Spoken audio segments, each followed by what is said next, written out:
All right, and welcome into the In Between Fantasy Football Podcast, your place for a refreshing and feel-good take on fantasy football and NFL gambling. The dog days of summer and the thick of NFL training camps are underway, so we're cranking up the heat with our hottest fantasy football takes for the 2026 season. I'm your host, Seth Woolcock, fresh off sweating my absolute ass off in the great city of Salem, Massachusetts for my honeymoon, as my wonderful wife, Katie, and I, we pounded the pavement. We saw every damn near square foot of the Witch City. And back with me is a man who graced us with his presence for a little dinner at Finn's on the coast. He encouraged me to venture out of my comfort zone, try something not named the chicken sandwich, only for him to turn around and get the chicken sandwich himself. He's Boston's boy, Steve Lawson. Steven, great to see you over the weekend, and equally great to have you back on the program tonight, my friend. Yeah. You know, I was encouraging you while you are in New England to experience New England seafood. It would have been a crime to not. But I live here, so I can get the chicken sandwich because I know it was safe and I knew I was going to like it, which I did. It was delicious. So A1 Fins, you guys had an amazing chicken sandwich and incredible fries too. So I was really impressed with that. And weirdly enough, a very good Diet Coke. You know me, I'm a Diet Coke man. Yes. Out at restaurants. DC. And it's rare for a bar really to pull that off. So I was really impressed with that. But I am super excited to talk fantasy football here. The season is now upon us pretty much. I mean, we had the Hall of Fame game. We have preseason starting up here. I'm ready to go.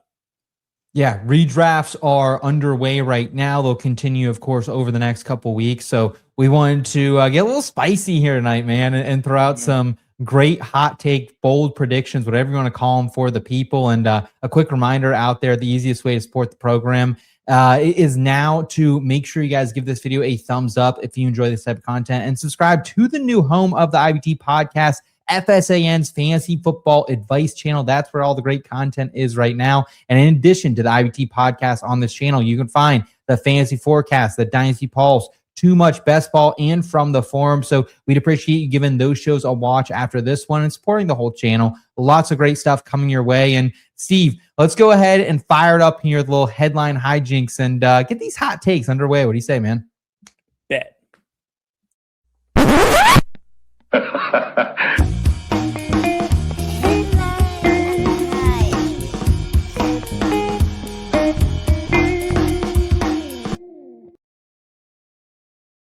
All right, we got some hot takes coming your guys' way here on this episode. And Steve, I want to start with you because your first hot take of the night is not only about a player, not only about a system, but about an entire team. So what do you have at your first hot take of the season? Keep in mind, I think last year you said something along the lines of Kyle Pitts would be a top 5 tight end, and ding, ding, ding, we had a winner. So pretty good graces you're coming back to. What do you have this time around, man? Yeah, I'm going to call this fool's gold. Avoid 49ers players or suffer the consequences. Listen, I'm not a big... All right. I like conspiracy theories. I do. I don't believe them, but I love them. This one about the electromagnetic field around that field, because they have that electrical facility next door, and all these injuries, I am starting to buy that there is something to that conspiracy, number one. Number two, every good player on the 49ers is about 150 years old. You are buying into really old players, most of whom are coming off of significant injuries, where George Kittle's coming off of a bad injury. CMC was healthy last year, but wildly inefficient, and you're relying entirely on just volume that won't be there again, because he caught a lot of touchdown passes last year. And with Mike Evans in town, that's going to start getting divided. But now that also will eat into Mike Evans' touchdown total. So that hurts Mike Evans. And then Debo comes back. He wasn't bad last year. He's not Debo of old, but he's certainly not someone that I want to bet on. Brandon Ayuk had his whole meltdown, so he's gone. And then what are you left with? Brock Purdy. You don't want to deal with Brock Purdy. I don't trust Stribling. If you want a late shot on Stribling, if you want a late shot, that's fine. But what I'm saying is early rounds, basically avoid the 49ers players if they're going to tank your draft. I think CMC, of every player going essentially in the consensus first round, he is my number one avoid at this point. Yeah, right now, I do agree with the fact that it's like risk versus reward with Christian McCaffrey, and it feels like a whole lot of risk here in the first round. I still have him close to my 8 overall player, but that's not in line with consensus. It's below it, so I haven't been getting him in any drafts. And look, if he's healthy again, he's going to likely be the RB1 or the RB2 or the RB3, and we're probably gonna have a little bit of crud on our faces. But so you right now are seeing Christian McCaffrey outside your top 12 of rankings. Is there a price you'd feel comfortable with Kittle or Mike Evans? Right now, the ADP is ticking down a little bit for Evans, but not a whole lot despite the injury news for him as well.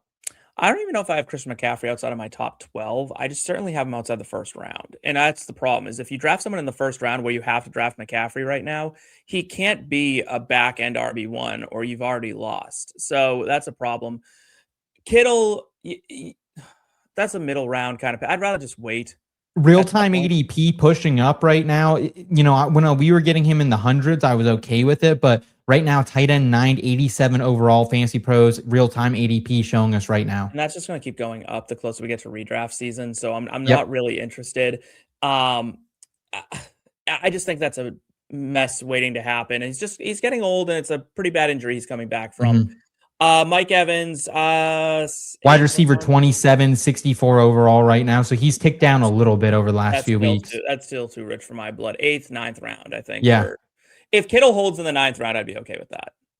Yeah. There's a lot of players below. Like, can you really, I know this is crazy to say, but with how positive the reports have been coming out of camp, can you take Mike Evans confidently over guys like Carnell Tate? I'm not sure. And then you even have conversations with guys who are right below him who feel rich, but Parker Washington, right? Wide receiver 30, 69 overall. So there just feels like better bets to make than doing on the 49ers. So honestly, Steve, like, I'd love to hear what the comments have to say if they think this hot take. I think it's mild. I think it's a mild with a little blue cheese on the side right now. This is certainly my more mild side of my takes as far as they go. This is more of just a caution to everybody. Just be a little cautious. That's all. Yeah, kind of tastes like those shrimp tacos you talked me into, which were delicious, by the way. But I will say I got about through 1.5, and 1.5 of them had, there are 3 tacos total. 1.5 of them had guac on it. Not a guac guy. Guac was not in the description, or I would have said leave the guac, out of that mess. But wasn't a huge fan. You're probably not a guac guy. You don't eat anything green, do you? I don't eat anything like veggie based, so no. Okay. All right. Yeah. So guacamole, not one for me. I gotta remember, like, specify no guac, no guac, no guac, right? Because I mean, it should be in the description. Maybe. This shouldn't even be a hot take. This should just be standard. Everything that's on a thing should just be on the menu. Tell me what's on it. Thank you. That's just dumb not to. Yeah, he did ask for allergies, and I should have said guacamole. You know what I mean? Or at least avocado. Why would you have thought of it? Yeah, I don't know. I was getting tacos.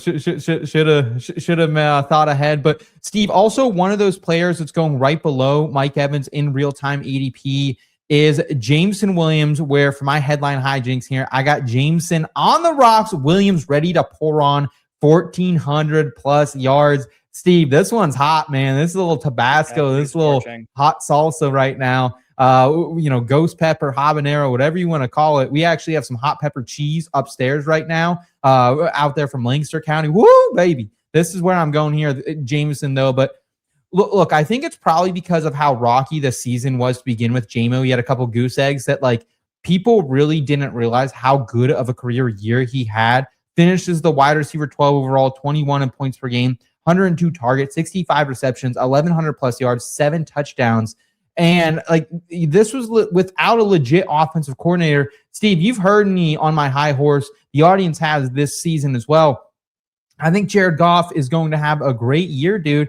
4 straight years of 4,400 plus yards. He's been in the conversation for that passing title. And now he gets Drew Petzing on the sticks, who, outside of Marvin Harrison Jr., like, I have thought that Petzing was good at using players to their individual skill sets to the max. Like, he's gotten, 1,000-yard seasons out of guys like Michael Wilson. All of a sudden, Trey McBride is good at catching touchdowns, right? So a lot of positive things that happened down there in Arizona for their offense last year. And, like, I think this is the year that could set up for the Lions, where JMO is this year's George Pickens, right? He's not going to be the 1A in this offense, but I think he's going to be the 1B, particularly because this defense, absolute shite right now, particularly in that secondary, right? Brian Branch, Kirby Joseph, they're banged up coming into camp. Roger McCreary, he comes over from the Rams to play nickel. Terrion Arnold, he's on the street right now getting a couple workouts after his offseason shenanigans. So for me, I think there's going to be a lot of shootouts when they're competing against high caliber offenses on the opposing side. And I think if they're not, I think that they're going to still move this offense at a higher pace without Dave Montgomery as that change of pace running back. Isaiah Pacheco, of course, also banged up right now. And the schedule, 6th easiest in terms of strength of schedule overall. And that's not at the wide receiver position, just strength of schedule based off last year's records. And it starts out awesome for fantasy, man. We're going to the Saints in week 1. And then we got Buffalo in that new stadium in week 2 versus the Jets in week 3, at Carolina week 4, at Arizona in week 5. Real-time ADP, JMO, 67 overall, wide receiver 29. I think it's far too low for a guy who just finished as a top 12 wide receiver, a wide receiver 1. I think he has top 6 upside. I think he's this year's George Pickens because of how bad that Lions defense is and how quicker of a pace I think the Lions move here in 2026. What do you think? Where's this on your hot-o-meter? And are you buying what I'm selling here? Like I was the switch to the tacos last minute. I am not buying what you're selling here. I think you got lost in the sauce on this one. I mean, his career high is 1,100 yards. You're talking about a 300-yard jump. What was George Pickens last year? Like 1,000 going into the year. Yeah, but I mean, George Pickens is a significantly better wide receiver than Jameson Williams. I don't know, man. I think that's a smaller gap than we think. And also, Pickens benefited from CeeDee Lamb being absent for a large chunk of the year. So that's fair. That's fair. Here's the problem with Jameson Williams is that he put up like a top 12 wide receiver season, but if you had him, you probably weren't doing too great. Because, yeah, that's fair. Like he pops off, intermittently. It's like wide receiver 50, wide receiver 60, wide receiver 50, wide receiver 60, wide receiver 1, wide receiver 50, wide receiver 60, wide receiver 1. And it's like, oh my God, like what is going on here? Because he's a big play maven, right? He's Hollywood Brown. He used him over the middle. That was the one thing Dan Campbell wanted to do, was get him involved more in the intermediate and the short game. Someone is there already that's significantly better than he is at this, and that's Amon-Ra St. Brown. And for him to go to 1,400 yards, that means that him and Amon-Ra St. Brown are probably going for over 1,400 yards. I don't think this offense is going to be that good. I don't like this offensive coordinator. I know Michael Wilson had a great year, but that was because Jacoby Brissett was throwing 40 times a game. Like, I thought you would like Pedsick out of everyone because you hate Marv. So it's like, you know what I mean? Like that's Marv, the biggest blemish on his resume, really. Well, it's not like, listen, I don't like Marvin Harrison, the talent, like for where he went, right? Like I think Marvin Harrison's a wide receiver 2 in this league, like all day long. Yeah, he's looking like it. Yeah, like that's just the reality of it. And that's because he can't run routes. Like that's not anything to do with the offensive coordinator. There's nothing you can do about that. But this would be such a significant and shocking jump for someone who's going into their 5th season in the NFL. I would just be really, and don't forget, when Pickens made this jump, he went to an entirely different team with an entirely different system. That's fair. Yeah, like there's a lot that went in Pickens' favor. We saw what Pickens could be. He was just a head case. Mm-hmm. Williams, it's not like the Lions haven't had explosive offenses the entire time he's been there. This is, he had Ben Johnson, the best offensive play caller, or one of the top 3 in the league. That's fair. Very fair. So I just think that, this one is, I appreciate what you're going for. This is hotter than I normally go. And I think that's, let's go, baby. That's pretty spicy. Let's go, man. That's what that was the show. That was the plan for a day. Let's get a little hot. Let's have a little fun out here. So speaking of fun, guys, we have something great to tell you about, because I don't know about y'all, but every year I hear someone out in the industry out there on the Twitter street saying, I'm in the most competitive fantasy league. And then halfway through the season, everyone stops setting their lineups, or at least half the league, right? So that's why I love what we're rolling out here with Draft Night Out Online. Every league is 12 teams on Sleeper. Every league winner advances to a season-ending playoff challenge, and there are legitimate prizes on the line this season, Steven. For championship belts right now, we got PlayStation 5 happening as well, Madden NFL 27, and a Trophy Smack ring. So big prizes. big time bragging rights on the line right now. Plus, Draft Night Out Online isn't just about winning a ship, even though that's what we want to do out here, right? It's also about giving back. A portion of every draft entry will be directly donated to Mission 22 to support our veterans and their families. Hoorah! And it's the same feel-good vibe of our in-person Draft Night Out event, but happening online at your convenience. So if you think you've got what it takes, head to draftnightout.com to reserve your spot today. Steve, what do you think, man? A little Draft Night Out online. I know what won't be as fun as, when you and me and the entire IBT and FSAN gang are all in person like we were in Canton in just a couple weeks, but I still think we'll have a hell of a time out there in the online streets. Oh, absolutely. It's all about what you make out of it, right? I mean, I think that goes for most of life. You get out of it what you put into it. And you're going to be surrounded by people who love fantasy football. Draft Night Out is exactly that. It was a bunch of people getting together to celebrate fantasy football, and it was such a community. It was so amazing. Definitely my favorite part of Expo weekend. Yeah, high vibes, man. High vibes, no assholes. That's exactly how we like it out there at DNO. And Steve, speaking of how we like it, I got another one I gotta lay on you. And maybe this one isn't quite the habanero, but I think it's still some hot wings. I think it's still I'm gonna need a little blue cheese or ranch to cool me down here. Give Blake a break. Nope, 200 plus carries incoming for Blake Corum. And look, man, I was all in on Corum in 2024 coming out of Michigan, right? A guy who had been competing for the Heisman year in and year out there with the Wolverines. And then I was all the way out last year and missed out on a season where he took 145 carries for almost 750 plus yards, 6 touchdowns.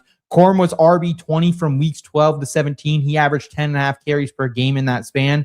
And why I think he's going to actually take a bigger workload this year than people are giving credit for is, one, can we both just say, the Rams are going to be in even more positive game scripts than they were last season, right? Yeah. They had the 3rd best positive game script a year ago. Now they have Myles Garrett and Aaron Donald. I think as long as Matthew Stafford stays healthy, they're in a position to cruise to a lot of easy wins. And also the Rams now, by making that move, going out and getting Trent McDuffie, bringing back Aaron Donald, I think this is saying their season does not really start until what? Thanksgiving, mid-November, right? So I think they're going to want to avoid overworking Kyren Williams, who is a little bit of a slender back, and lean on a guy in Corum who was 6th in true yards per carry, 4.9 last season at the running back position, 15th in breakaway runs with 10. And Coach Speak Index, our friends over there, dropped this nugget from McVay at the start of camp. This was a direct quote from McVay at a presser on Blake Corum. He's a stud, and he's going to be a big factor in what we're going to do this year. McVay has a 75% reliability rating on usage and workload, Coach speak. So Blake Corum, he's going 88 overall right now in Fantasy Pros real-time ADP, RB33. I think that's very fair price. I think that probably is the floor, but I just think maybe there is a little bit more of a ceiling for a larger workload, even with Kyren healthy, just with how much this team and their circumstances have changed over the past 3 or 4 months. Yeah, I think the worst argument you had there is the Sean McVay coach speak thing, because Sean McVay, in my world, is a liar. 75% coach speak index, baby. I don't care. Because that man one time looked dead into the camera and was like, Cam Akers is going to start next week. And okay. That's 0 touches and that must be the 25% with all the Cam Akers. No, Sean McVay can eat my ass at this point. I'm out on Sean McVay. But the best thing is that Kyren Williams kind of sucks, right? That's I think we can both agree he's not very good. Not a very good back. Average running back. Yeah. Above average running back. Yeah. I wouldn't even say that. I'd say if he wasn't on the Rams, he wouldn't be starting. It just is.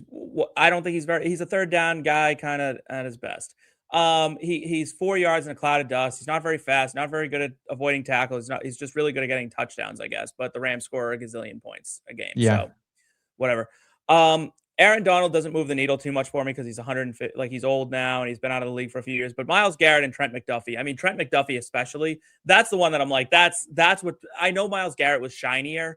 Trent McDuffie, this team really struggled at times to take away the passing game. We saw Bryce Young put them through the blender in the playoffs. They almost blew it to Bryce Young and the Panthers. Mm-hmm. That's really not great through the air. So bringing in Trent McDuffie, obviously adding a bit better sack, like finisher in Myles Garrett. Now, I do think, and this might be a hot take here, I do think the gap between Jared Verse and Myles Garrett is a bit over exaggerated. I think Myles Garrett puts up the sacks better, but I do think that Jared Verse affects the game in different ways. I think he's just as good at applying pressure, maybe not quite as good at finishing. No, maybe not as a speed rusher. Like Myles Garrett very much is a speed rusher. I think more of Verse Verse is plays kind more of of that, the like he's like strength. outside linebacker, edge Yeah. kind of play. You know what I mean? He's not quite the pure pass rush specialist. There's things he does, I think, better than Myles Mhm. Garrett. But like, yeah, I think it's going to be a difference. You're hoping that a step forward from Braden Fisk is going to help that pass rush up the middle, and Right. also Aaron Donald being there is going to help as well. But it's that pass game, right? It's knowing that Trent McDuffie's there, usually in the slot, or kind of finding that, that number one receiver a bit here and there. But taking Mhm. away the slot, those easy passes, that's going to be huge to letting Myles Garrett get in there. It was a perfect synergy kind of thing. I will say I liked Blake Corum coming out of Michigan. I think he was the number one factor in why JJ McCarthy even has a job. So I think this guy is absolutely primed for a monster year. I think we could see him go 250 even, because I Oh, think there's a wow. chance that he usurps Kyron as the starter in Los Angeles this year. Yeah, and even if he doesn't, I think like 200 is still on the This could table. very And well be a Kamara kind of Mark Ingram deal here. This you could yeah, probably roster both, legitimately roster both, and feel really good about it. yeah, absolutely. I don't think I can take Kyron like where he is. There's just other players specifically at the wide receiver position I'd rather have in that tier. But I don't mind, like Corum is a guy like I'd feel really good about him as my RB3 If on a Kyron team. isn't at least a flex this year, I'd be stunned. Oh yeah. I think Kyron's still in that, I think I have RB15. Like I'm not totally out on Kyron. I just also think that I mean Blake. I didn't mean Kyle. oh, I think okay. Blake is absolutely like if he's not at least a flex, I'd be stunned. Like Yeah, truly, like every week starter. yeah, I'm okay with it. Like if he's my RB3, I feel really good. And if I punt the running back position a little bit and he's my RB2, at least to begin the season, I'm okay with it. I really am. Who knows what's going to happen in that Melbourne game where we're going to have 49ers versus Rams? Like who's going to be out there scoring points, right? I mean, if there was ever an What a easier under to stupid bet, idea right? that is. That's unbelievable. I can't believe they're What, doing that. 17-hour flight? Is that what it is too? Yeah, Like it's something stupid like that. I mean, it's that's just crazy. ridiculous. Like, and then they got to come back. It's not so much getting out there; it's coming back. Week Oh 2 is going to yeah. be a nightmare for these teams. Oh Like, yeah. you're just Oh going to be a yeah. mess. Yeah. So we'll see. Maybe Corum get going out there and do something down under. But Steve, I wanted to save your last hot take for the very end here because this might be the hottest one of the night, realistically, with what you're throwing out there. And if there was some coach speak index out there on Mike McDaniels, I think you would certainly be saying, "Hey, I believe this guy, truth and nail here." Yeah, well, here's the problem, right? So here, if three's a crowd, LA Chargers running backs will eat each other this offseason. Avoid Omarion Hampton. Currently, ECR has him as RB10. Yep. I have him at RB14. Woo! So, and I have a list. Okay. My list of, in no particular order, this is who I would Okay. take ahead of Omarion Hampton. And there's a few that I'm like, I might. Okay. But all of these are for sure. Bijan, Gibbs, Jonathan Yep. Taylor, Chase Brown, James Cook, Derrick Henry, Saquon Barkley, Ashton Genty, Kenneth Walker III, Devon Achane, Quinshawn Judkins, Christian McCaffrey, Josh Whoa. Jacobs for sure. Wow. Okay. That knocks him Yeah. down to running back 14. I You got him could RB5, just so you know. Like you that's could talk me into Travis Etienne as well down in New Orleans. You could talk me into Javonte Williams in Dallas. so you're complete. Okay. So what is the argument here other than that Mike McDaniels comes out and says, "Hey, it's going to be a three-headed committee here, that he likes Keaton Mitchell, that he likes Kamani Vidal." Is it anything other than that has you fading Omarion Hampton to the point where you're not getting him, you're not even sniffing him because he's going firmly, I've even seen him being pushed into round 1, but firmly going in that early to mid round 2 selection of the draft area. I think at this point, you're looking at a Chargers team that has suffered so many injuries. And frankly, Omarion Hampton was one of them, right? Significant injuries, Yeah. significant time, and they can't have that. And Mike McDaniel is, I know Achane kind of feasted last year, but it's not like he was averaging 25, 30 touches a game. I mean, he was doing it on efficiency because Mike McDaniel is incredibly good at that. But he does like to spread the ball around, and he was hyped. All we've heard offseason, we haven't really heard anyone talk about Omarion Hampton this offseason out of the Chargers camp. It's been Keaton Mitchell. Keaton Mitchell seems to be getting gassed up significantly out there in LA right now. And I'm really, really worried. And Vidal, while he's not sexy, but he gets it done. He gets it done. And if he eats even 4 or 5 touches a game, and Keaton Mitchell eats 10, 11 touches a game, there's just not enough to go around for Omarion Hampton. Like, this is going to be he's not a great pass catcher. He's not a great runner. He's very good at running. He's okay at catching. He had a couple big runs that saved him last year, but it wasn't super impressive. Then he got hurt. It just doesn't feel like there's something in the air that just doesn't feel right. And sometimes, like, you have to go into fantasy football and be like, does this pass the sniff test? Are we drafting on what could be or what is? And like, this is wishful thinking at its finest here. And this is where a lot of seasons fall apart, where everything is indicating that Omarion Hampton's going to be an absolute bust if he's a first rounder, and maybe a bust at a second rounder if he's running back 16 that I could talk myself into with him. That, again, it's just wishful thinking is not how you want to play fantasy football. Now, listen, it's a game, right? You can do whatever you want. If you're like, listen, I'm a big Omarion Hampton fan and I want to root for him every Sunday, go nuts. Like, don't let me take away your fun. But if you're looking to win and you're looking for the best fantasy advice, this is it, and it's going to make you mad. And that's kind of what my job is, right? Like, my job is to tell you the truth, and sometimes it's not nice. Like, I like Omarion Hampton. I liked him at North Carolina. Did I love him at North Carolina? No. He was fine. He was good. He's running all over your Seminoles down there. Yeah, he ran all over my Seminoles, and that was annoying. But like, nothing he did. You hear me say this a lot with quarterbacks on this show, and the longtime listeners have heard me say this for years and years and years. He does a lot of things well. He doesn't do anything elite. And if you have 0 elite traits, I'm usually wary of you as a high upside guy. And so that's where I'm at with Omarion Hampton.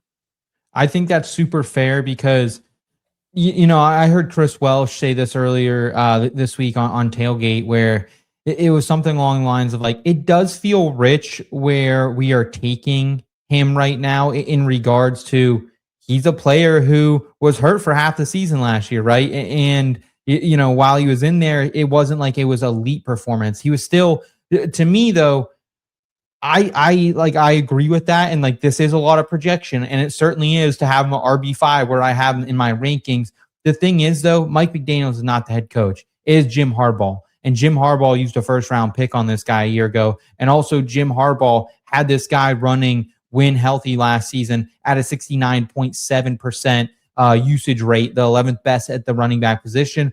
Also, this is a guy who was 11th best in yards created per touch. So he was efficient with what he was doing, right? So that is what gives me hope for Omarion Hampton. I think he's also a much better pass catcher than people let on to. Like, he's not someone like, he's not a Gibbs or a Bijan where he's going to make you miss and go to the house on the Reggie, right? But he's a guy who can get yards after the catch, continue to find the chains and keep them moving there. So for me, real-time ADP right now on Hampton, he's been someone that's kind of been hard to track this because at one point we were seeing him go closer to that 1-2 turn. Now he's 17 overall, RB11 right now. So firmly still in that, mid second round conversation. I would love to take him at 17 overall. I think that would be something I'd be very interested in. But Steve, it sounds like no way, shape, or form you have any credence to take him there. Question for you: would you take a late shot on Keaton Mitchell or Vidal if you think it truly will be a committee here? Yeah, Keaton Mitchell for sure is worth a late round shot. And another thing I want to point out is that the Chargers' strength on the offensive line is their tackles when they're healthy. Yeah. But tackles, great for the passing game. Yeah. Guards are where the running game thrive, and that is more of a weakness right now. So do with that what you will. Yeah. Omarion Hampton, let us know, has Steve gone crazy? Has he been, smoking some jalapeno peppers or something over here on his take with that? We want to hear what you think about the 49ers, as well as Jameson Williams and Blake Corum. Thank you guys so much for joining us. We really appreciate that. Is going to do it for us tonight, though, on the In Between Fantasy Football podcast. So much good content coming your way, not only here on the IBT podcast, but on the FSAN Fantasy Football Advice channel as a whole, and the HQ channel. Make sure you guys are subscribed both across those channels so you don't miss any of our content from the football, basketball, baseball, racing, and golf side of things. Also, check out FSAN.com for some dope written content. Also, make sure you guys are checking out the In Between Media YouTube channel and website. Steve's doing a great job ripping some entertainment review and opinion content, and of course the betting picks that you need over there as well. Steve, thank you so much. Hottest thing you've ever ate in your life before we get out of here? What is the hottest? Are you a hot guy thing? And I do like spicy food. Yeah. So the hottest thing I've ever eaten in my life was those stupid wings at Buffalo Wild Wings. Okay. The Atomic, it was maybe that. Yeah, whatever it's called. Okay. Like it was absolutely the least pleasant experience of my life. So it wasn't worth it. It tastes like nothing. It hurts. I'm like, it tastes disgusting and it hurts. I'm like, this is not worth doing. Yes, I totally understand Buffalo that. Wild Wings sponsor our show, and I'll change my opinion of it.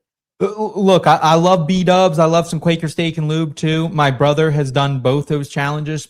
I won't go near it. Like I like spicy things as well, but that's just a bit too bit too much for me. I'm also a sweater. Like I sweat if something's too spicy, and I'm like, I don't want to be sweating all day long. My mouth hurts, like my lips hurt. Like, no, thank you. Yeah, my uncle used to grow these peppers in his garden that he would often put into like cleaners. That was kind of the big thing he would use it for. But one day at the beach, he's like, yeah, I'll give you $20 if you eat one of these. And I did. My tummy hurt, my lips hurt, my hands hurt. A little bit of everything happened there. So be careful out there in the spicy streets, folks. And thank you so much for watching, and keep it in between. Until next time, y'all.